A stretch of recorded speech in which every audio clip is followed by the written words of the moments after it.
Hey everyone, can we include our friends now? Oh, everybody's here. I haven't seen their beautiful faces. How do we get everybody in? He's doing it right now. Okay.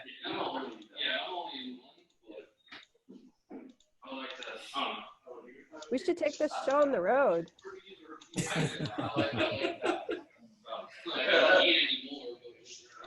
John's been slammed. He's been super busy. A lot of stuff's been reopening, and then his responsibilities have been increasing. So,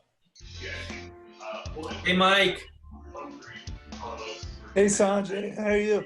good. How are you doing? How do you still find snow? It's the middle of June. Oh, I gave up after last Tuesday. It's over. It is. Yeah, it's done. I mean, there's snow up there, but man, is it ugly. Yeah, I follow your I think do you post on Instagram or is it on Facebook? I follow your photos. I'm on both. Yeah. Yeah. But Hi everyone. Great to see your faces. Hi Carol. Hi Madeline. Hi Lauren. So, any news from where you guys are? I'd love to hear Madeline. Where did you hear about statins? I honestly cannot remember, though I wondered about it when the information. Uh-oh. We're having audio problems with Madeline.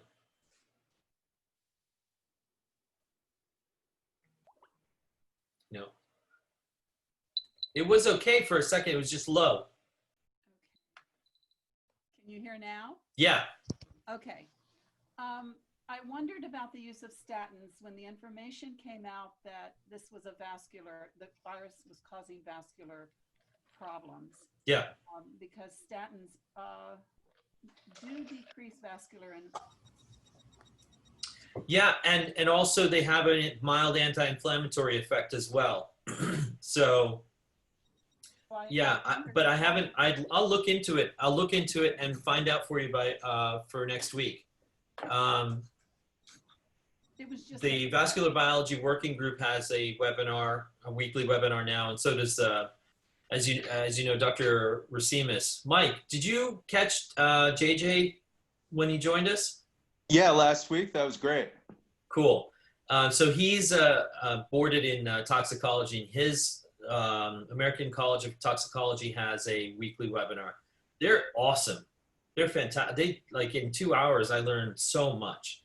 So I will join those and find out, because there is a lot going on with the vascular biology of this. This is definitely the killer in COVID is the coagulation. So the strokes and the microangiopathy and the infarcts and the pulmonary embolisms, renal embolisms as well. So that's what kills. And that's why vascular biologists and cardiologists, nephrologists are getting involved to figure out which of their drugs might be good for for this critical care stuff. And then obviously the tox guys know a lot about cytokine storm and autoimmune stuff. So they've been contributing what drugs they would use in a massive anaphylaxis.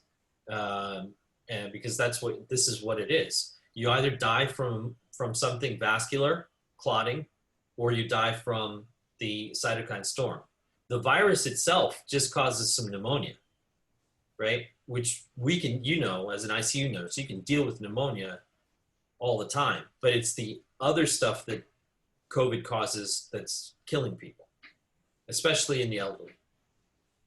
Mike, can I talk to you about your resort? Because I've been really curious about whether you have gotten any state level guidance or CDC guidance about how your resorts should reopen. So it got really, really interesting. So the county was actually more strict than the state was in the beginning. So we had to follow their guidelines, but then the governor realized what was going on, and he kind of kind of streamlined it. But at the same time, while that was all going on, our corporate office came down with its own policies, and they basically went, because we had 37 resorts, we created our baseline to be the most strict guidances that we could come up with from each state. Good. Okay, Yeah, great. yeah, and we just opened one of our properties last Friday, and we're going to open a couple of our other properties this coming Friday. And it's really interesting, like all the stuff we have to go through with like everything. Like I was on a conference call today where, I mean, every single detail is being checked. Like as far as like, I got to buy, you wouldn't believe how much plexiglass I had to buy for each hotel. And each guest is going to get a care bag, which is going to include sanitizer wipes with alcohol at base, along with sanitizer, along with a face mask. And the communication is the guests have a choice over whether or not they can wear the face mask, but if they decide not to wear the face mask, they can go home. Oh, Yeah, okay. I mean, they're being incredibly strict with it. So it's going to be really interesting to see how it all rolls out. Well, I think, Terry, I think Mont Udoshi Industries should have its annual convention at one of Mike's properties. I will Looks get the like they're ready for it. advertising. I'll get the advertising going right now. Okay, No, that's great to that'd be hear, though, Mike. That's great to hear. I mean, Yeah. honestly, like, I mean, it's totally the opposite with the airlines, as far as I've heard. Okay, Mhm. there's just each airline hasn't standardized, and they haven't gotten a standard guidance either. But I mean, the fact that you've got 37 properties and you've got very strict, approach to this, that's a benchmark. That's Yeah. I'm really I mean, proud. they're Proud of that. really kind of, they really want to, I mean, they're really scared being a, such a large company that's, Sure. publicly traded, and Yeah. they will not be able to deal with the backlash. I mean, what they had to deal with the season passes this year, where they had to refund guests based upon, like how many days they missed out at the end of the season. Yeah. Going into next season, which they didn't give money, they just gave them credit to next year's season pass, but they don't want to experience any more types of losses. And bringing people back from furloughs, they don't want to send people back onto furlough. So they're really slow and steady. And for each employee that comes back from like each title, they all have to have a game plan written out as far as safety plans for each individual. I mean, it's as detailed as sanitizer. Where will it be by the individual? Where the closest bottle will be, and all these different types of protocols with like just general sanitary cleanliness and stuff, and it's pretty crazy. Yeah. But you see, the thing is that for your group, you make it through this season without incident. You've then set a benchmark, right? And then that's going to attract, versus somebody that a company, a corporate that doesn't do this diligently, and it gets somebody sick or a lot of people sick. Like, Absolutely. Like the initial infection in Boston area was from a Biogen convention. 106 people got the infection. I remember that. And like one of the things that's big with us is one of our major drivers in our business is the banquet groups. Right. So, we can't afford to deal with something like that. Absolutely.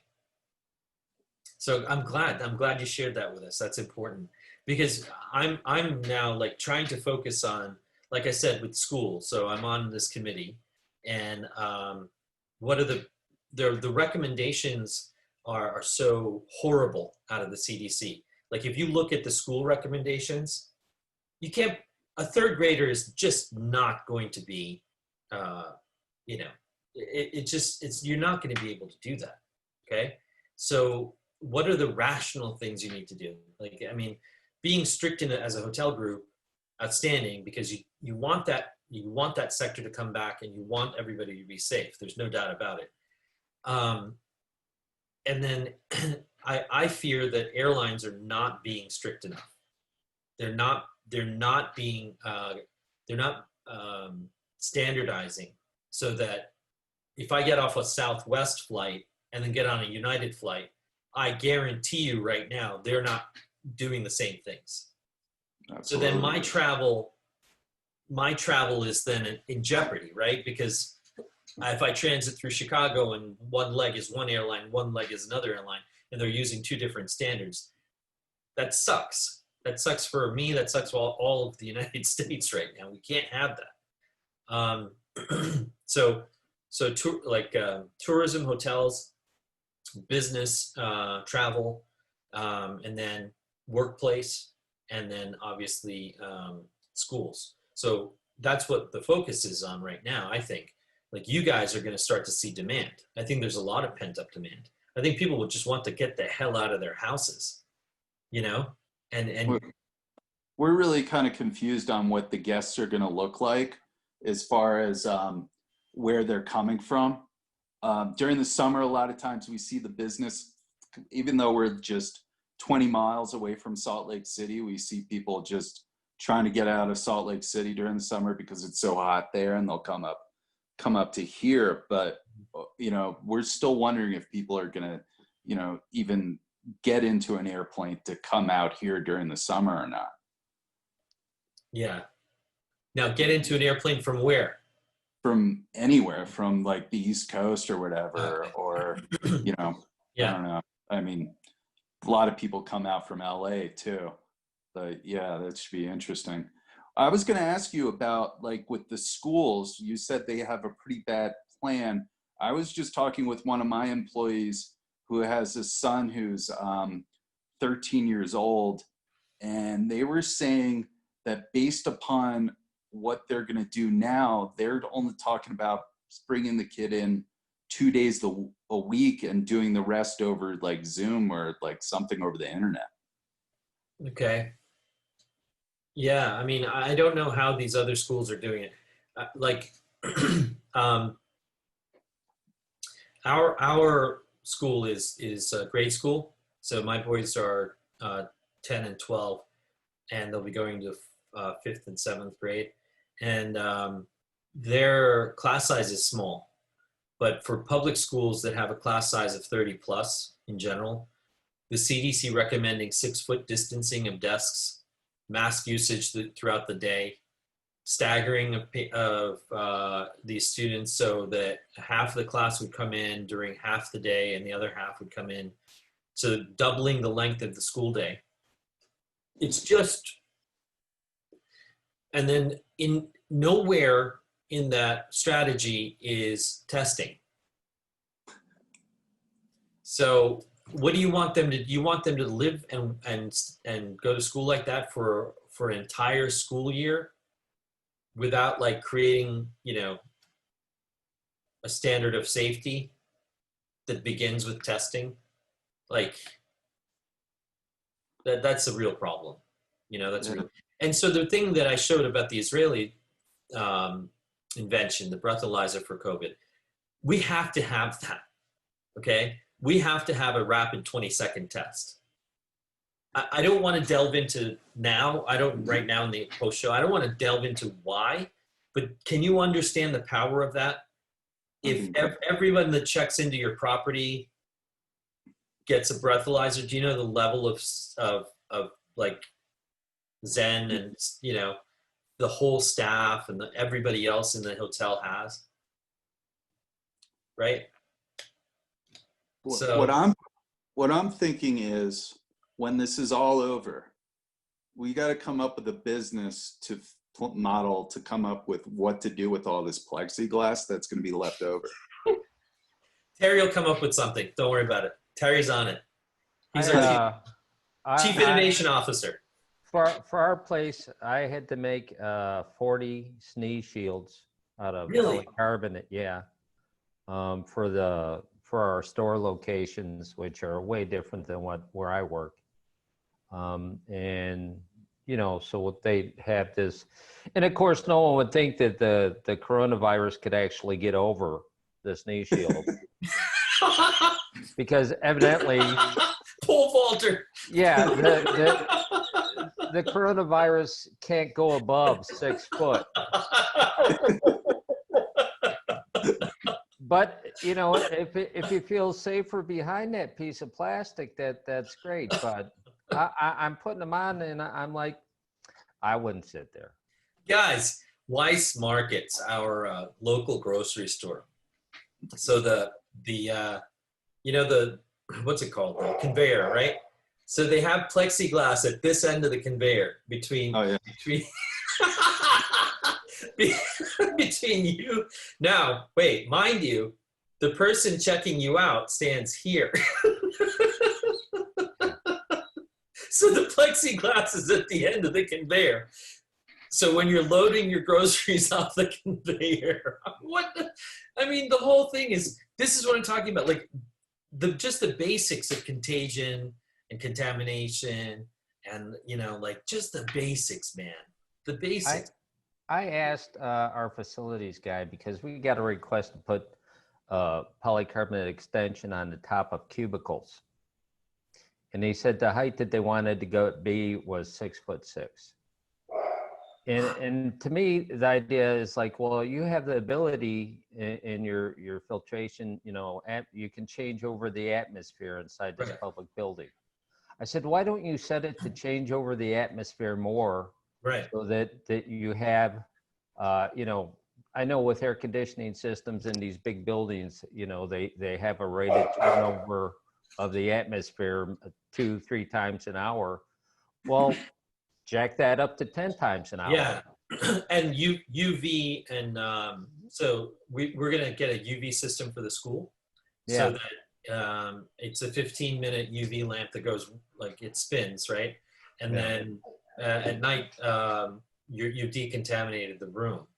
Right. You can actually hook them right into the air conditioning system. Yes. It's about $3,000 per unit on these big air conditioning systems. Yep. And it can run while the air conditioning is running. Yes. It can completely Absolutely. sterilize it. Yeah. These are things that any high human traffic area will we have to have smart strategies for the long run, because we aren't, like I said in the beginning, we're not through a first wave. We're not even close. No, halfway. Right? So and all pandemics do have a second wave, but then we're smarter than we were in 1918. I hope we are. I hope we're. Look at Terry.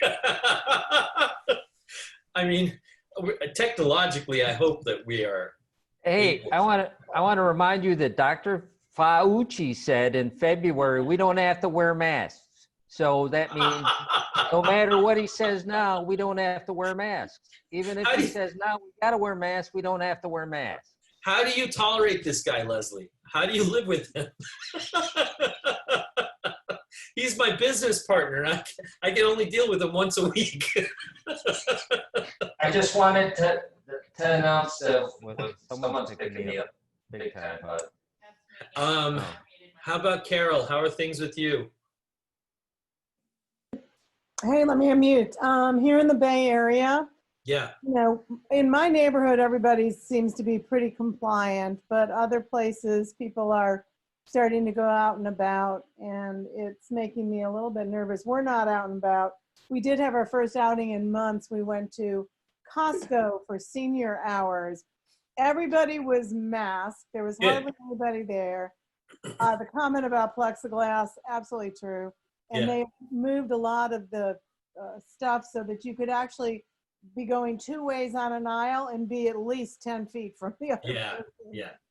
So that was okay. I am worried about this trip back east, though. We're actually building a house back east. I see. And I would like to get there to see it, which I have not. Okay. So I'm just concerned. I've got this little dog who is also concerned. Hi, cutie. Say hi to Sanjay and Kyle. Hi. Hi. Anyway, there are two of them here. Okay, Lil, hold No. on. Come on, let's show Oh, off. gosh. Come on, True. Oh, right. Here's the other one. Oh my God. Oh, nope, he does. Come on. Nothing Come here. aggravate me. Let's see. Let's get all the dogs out. Oh, time for dog hugs. Get there, Lily. They can't All right. see So you. the question is, am I smarter in first class to go all the way to upstate New York, which would be stop in Chicago and take a puddle jumper to Rochester? Or am I smarter to stop a few more times to get shorter duration?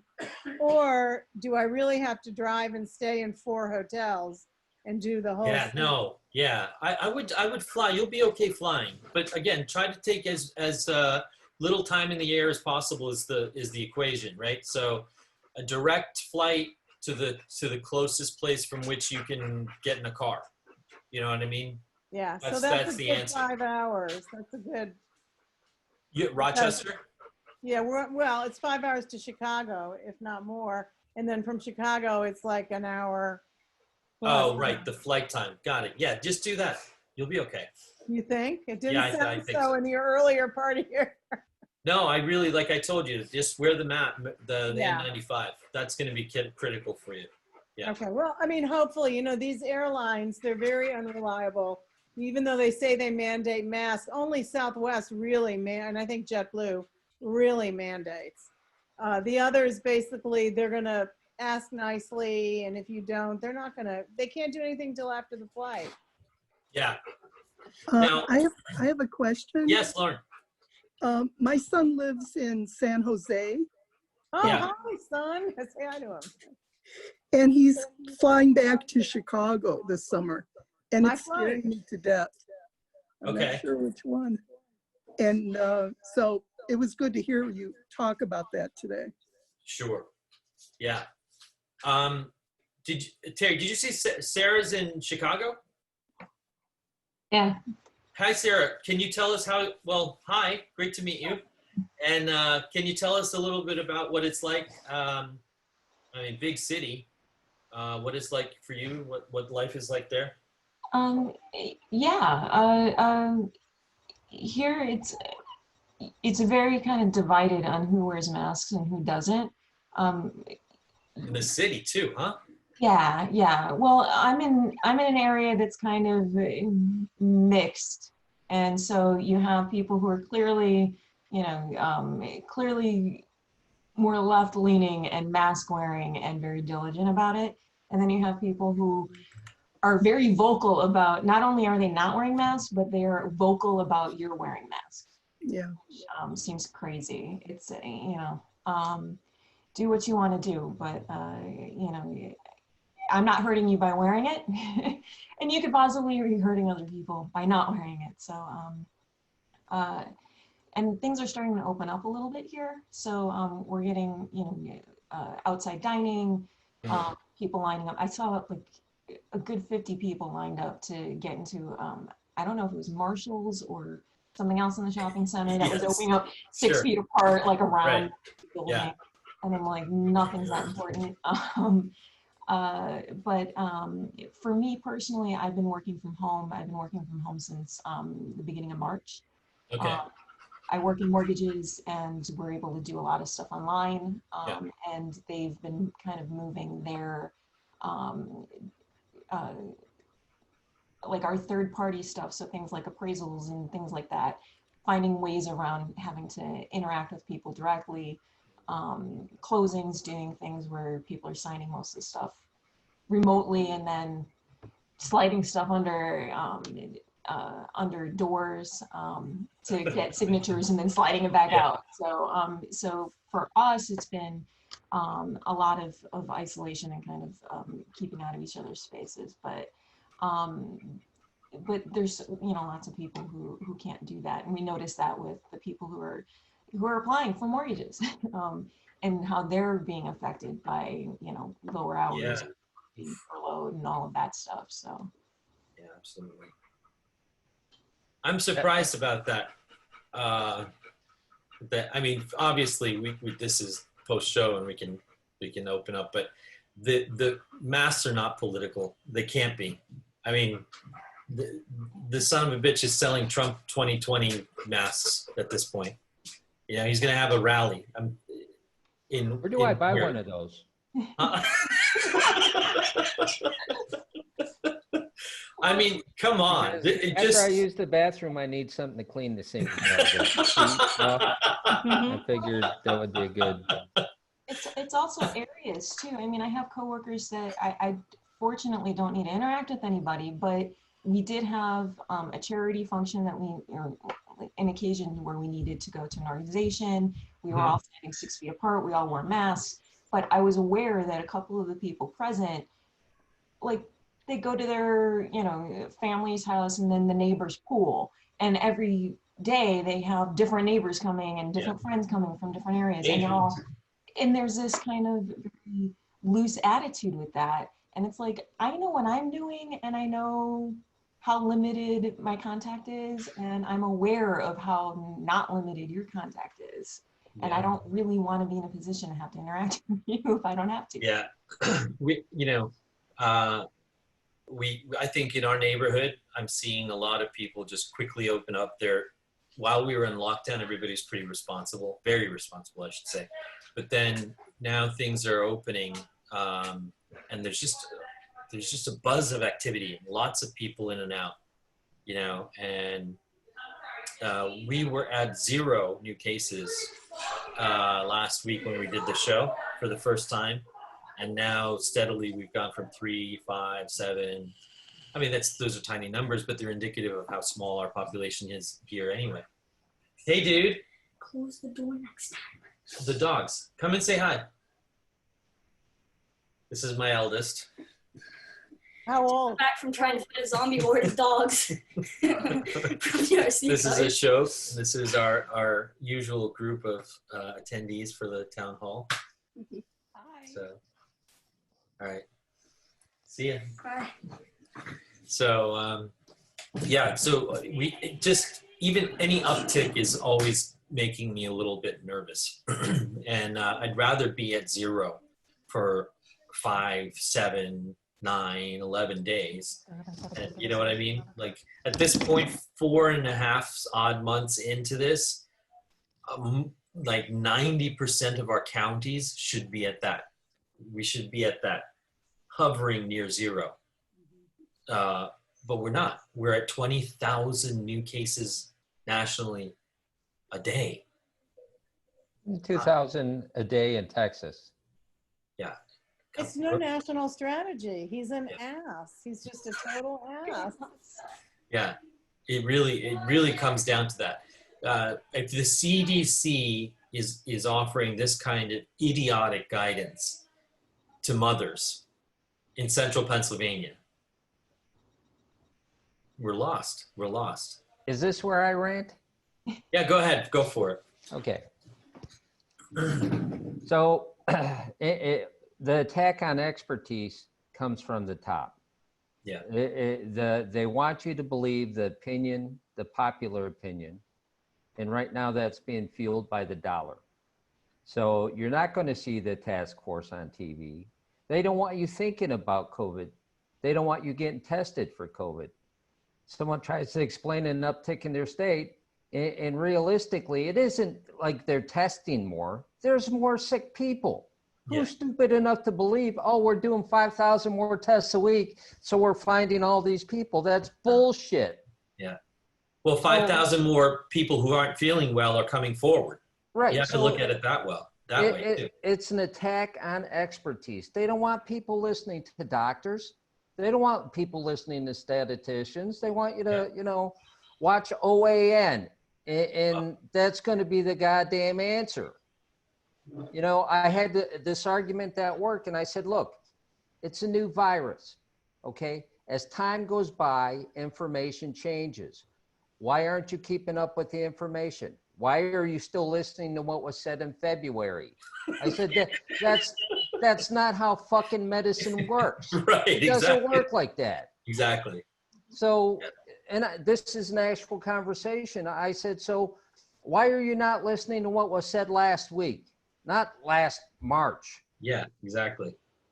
It's frustrating because I want to survive this shit. Yeah. And until everyone wants to survive the, you know, I saw a meme that said avoid things like the plague. We can't even do that because Well, we're embracing it like an ex-lover. yeah, it keeps. The thing is with okay, so Karen, my wife Karen sent me I think it was a meme or something about it's like having a peeing section in the public pool. Yeah. Right? It just makes no sense that you would allow like one section of your pool, your public pool, because that, you know, that's Arkansas, that's South Carolina, that's Texas, that's Florida right now. And in Florida, it's not just an attack on expertise, and it's an attack on numbers. It's an attack on truthfulness. So the woman who was fired from her position in the health department in Florida, she created her own website and is tracking death certificates, okay? And there are 4,000 unaccounted death certificates. I think, I don't know what the time period it was, but 4,000, they're doing the same thing in Russia, okay? The reason the counts in Russia are so low is because people are dying of pneumonia, not COVID. Right. Tens of thousands of Russians are suddenly dying of pneumonia. Nobody knows why. It's a tragedy. It's a tragedy. There's an outbreak in Beijing. Oh, that's too bad. But I mean, the same thing is happening in Florida. There are thousands of people dying of pneumonia in Florida. Thousands. Terry, somebody's got to go down there and investigate what's going on. I'm on it. The Mont-Udoshi Detective Agency will send a crew down right now. We should have an answer by next week. Yeah, then you'll be living in the garage. Madeline, yes. Can't hear. There's an interview with Interview. Fauci, and there was an interview with both Fauci and Trump. Trump may ask the question, what would happen if we just let this virus wash over the nation? And Dr. Fauci said, you can't do that. Too many people would die. But I think that's his objective. I think that's been his plan all along. And so this virus is going to wash over, and they're just trying to cover it up. And Dr. Fauci, just today, I read an interview with him in which he admitted that the reason why they didn't say masks were needed in the beginning was because there was such a deficit of masks for frontline workers. Yes. They knew it was needed, but they knew that they needed it for doctors and nurses and EMTs and firefighters. And they had to keep them safe in order to treat anybody else. So no, it wasn't the fact that masks were not needed. It was the fact that masks were yeah, there weren't enough of them. So all along. And you know what the scary thing is, and it's not really played into the statistics, and Sanjay's mentioned it week after week, it is not the death count. It's the what's the percentage who are going to get the morbidity, the 12%. 12% are going to carry something from this illness for years, if not the rest of their lives. So if you have 2 million people who have been infected with this thing, and you're looking at what percentage of them are going to have the morbidity from it? 10 to 12%. So yeah. So 10 to 12% of that 2 million is 240,000 people are going to. So you're looking at an overtaxation of our health system that's going to carry on, you know, decades. Yep. Yeah. And no one talks about that at all. Yeah. I mean, that was the #1 concern in Sweden when they're like, okay, fine with this theory of herd immunity and all this stuff, but what about the people who get sick and then carry the results of that illness with them? For the health system is going to take care of, not just take care of those who get sick now, they're going to take care of these people for, just as Terry mentioned, for years to decades. You know, chronic obstructive pulmonary disease due to fibrosis, chronic kidney disease, you know, infarction, cardiomegaly and cardiomyopathy, even strokes, mild strokes that are occurring from the coagulopathy. You have to put these patients through years of rehab, okay? Even if it's, so here's another very interesting statistic. When I worked at the Geisinger Health System, my group was called Clinical Decision Support. So what we did was we took evidence-based medicine and we adopted it into standards that we would then apply to every physician, and we would measure the physicians. So out of 220 primary care physicians, every month we'd give them a report card and say, okay, so you have 180 diabetics under your care, and you have met the evidence-based guidelines for those diabetics 90% of the time, or 70%, or 60%. So the docs that were below 50%, they'd be given warnings. The docs that were above 90%, they'd be given bonuses. Okay?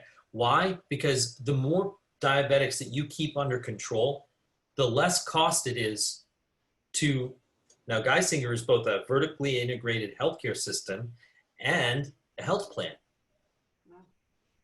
Okay?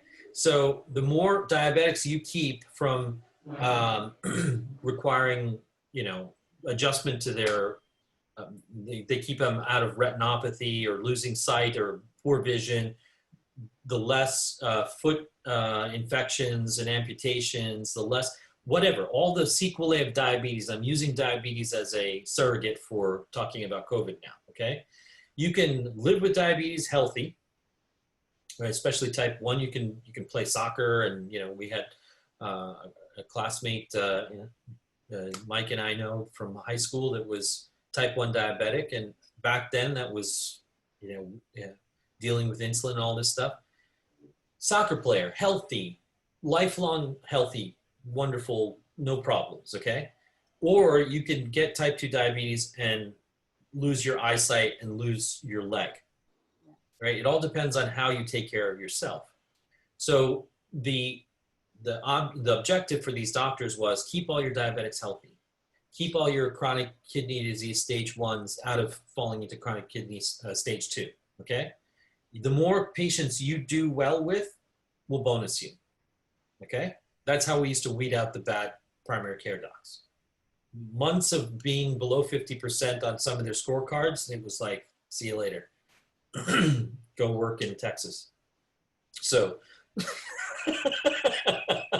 sorry, Tim. So anyway, my point is this. That would save the health plan hundreds of thousands of dollars over time by keeping these patients healthier, all right? Now, let's take this example. If we used to have like 5,600 for the entire system, 5,600 chronic kidney stage 4 patients for the whole system, 660,000 patients, very small percentage.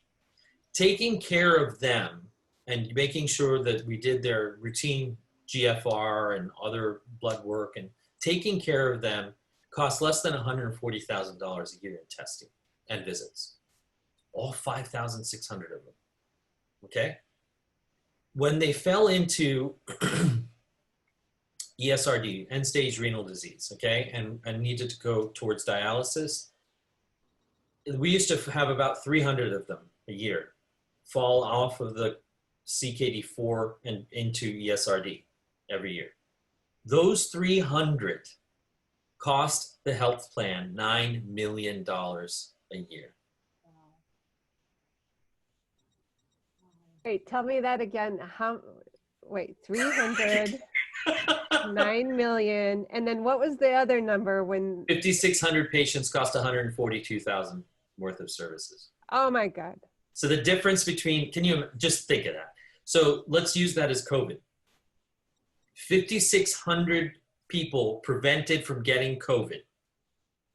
is equivalent to what, 10%? Let's just take 10% of that. 500 people not getting some sequelae. Okay, 560 people not getting sequelae. 560 people getting sequelae is equal to what? $10,000, $15,000, $25,000 a year in additional expenses to look after their whatever that they have to carry with them for the next couple of years or lifelong. And then do that on economies of scale. We've got 2 million, like you just said. We've got 2 million confirmed cases or more than 2 million in the United States. That number is going to go to 4 million by the end of the year. Sanjay, did you see the guy from Seattle that had a $1 million bill? No, it was more than that. Was it? Like 1.8 million was Yeah. the bill. It was Yeah. 181 pages long. Yes, that's the guy. And Yep. he had a 47-day stay. Yeah. And then, because, you know, I keep this stuff in my head when I see it just for these town halls. But yeah, so those are the numbers. The more patients, the more confirmed cases we accumulate, that's 10% of that is going to be costly beyond their initial illness. And 1.5% of those cases are going to die. Now, let's consider that 1.5% of those people who die are productive members of half of them are productive members of society. Okay, what's the cost to the economy of losing them? What if you lose a doctor? Yeah, they do. Okay, what if you lose a research scientist? What if you lose, I don't know, someone brilliant at teaching or researching or you know, anything? And it's a benefit to people. And If that you lose them, it's a huge loss to society. that impact is cone-shaped. You don't see it in the beginning, Yeah. but as time goes on, it gets wider and wider. Absolutely. So the doctor, the brilliant doctor who dies, 2 years from now, that gaping hole in the system is going to be relevant. Yeah. Yep. So there we are. So I say, have a conversation about masks with people you know. Yeah. And that's the only way that it's going to be counteracted. The attack on expertise is going to be us having conversations with people. And I'm having conversations with people at work who are very conservative, but the ones I talk to seem to have some interest in wearing masks when they're out in public. Well, everyone's homework for next week is how do we trick Texans into wearing a mask? So, do we put a little like barbecue dry rub on them?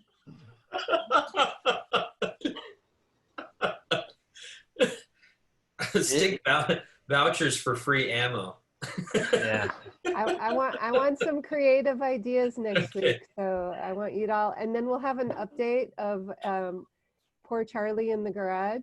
Madeline, can you put your email in the chat window or send it to Karen or me so that we can converse directly? And that way, some of the stuff that you bring up, I can have prepared for next week more easily. Mike, thanks for the update on your workplace. Thanks for joining us. I know you've been out hunting snow in June, but Yeah, that's what he does. I was excited to see what you had going on this week. I'll tell you this. I went to I was down in this Chinatown section in Salt Lake City about an hour ago. Uh-huh. And I went into the market, and it was the first time that I got stopped entering a market. They had to take my temperature as I came in. Ooh. Like, I was completely shocked. Like, I mean, I've been to Whole Foods out here and a couple other markets, and nobody's doing that. But this one market actually is. That's pretty cool. Oh, Sanjay, Yeah. what's the countdown on your Facebook jail sentence? 16 more days. Yeah. 16 Oh more my days. God, what did you do? I'm a repeat offender. So here's the story is there's I have a lot of women friends, and this guy who kind of slipped into my friends list because of that whole post about the idiot was threatening because he didn't want to wear a mask to go Whole Foods, and he said he was going to come back with his firing range paper. Yeah, that guy. So, all this bullshit. So a bunch of people went viral, and a bunch of people asked for friended me, and there were trolls in that list of friends, friend requests. I wasn't careful about, vetting everybody. So one guy got in and started spouting off on a bunch of posts. Terry saw it. And then he went off on one of my women friends calling her a pig. I was like, look, come here and discuss politics and whatever. I don't defriend or block anyone, but don't ever call one of my, any woman or specifically one of my women friends a pig. She has more humanity, empathy, and compassion in her toenail clippings than you do. And, remember that social media is a double-edged sword. And I meant that one edge is free speech and the other edge is being called out for being a dickhead. And so I said, and I'm not afraid to use either edge on an imbecile's neck. I guess that came across as threatening, and I was banned for 30 days. I posted naked pictures of Ivanka Trump on my page, and I didn't get banned. So you're doing it wrong, Sanjay. That's all I'm saying. I've never gotten banned, but I don't. You're a good girl. I don't comment too much out on like Huffington Post. Terry's been with me the longest, I think. A long time. Yeah, time. He's seen all of my insanity, and he still loves me. So. And Sanjay's seen me in my less flattering self. If you think I'm loud here, you should see in a political fight on Sanjay's page from 10 years ago. Yes, and that's right. I was not polite. Just put it that way. I find that so hard to believe, Terry. I just find it. Well, everyone be well. Thanks so much for joining, and we will see you again soon. All right? Have a good night. Definitely. Thanks for joining. Good night. Take care. Bye, everyone.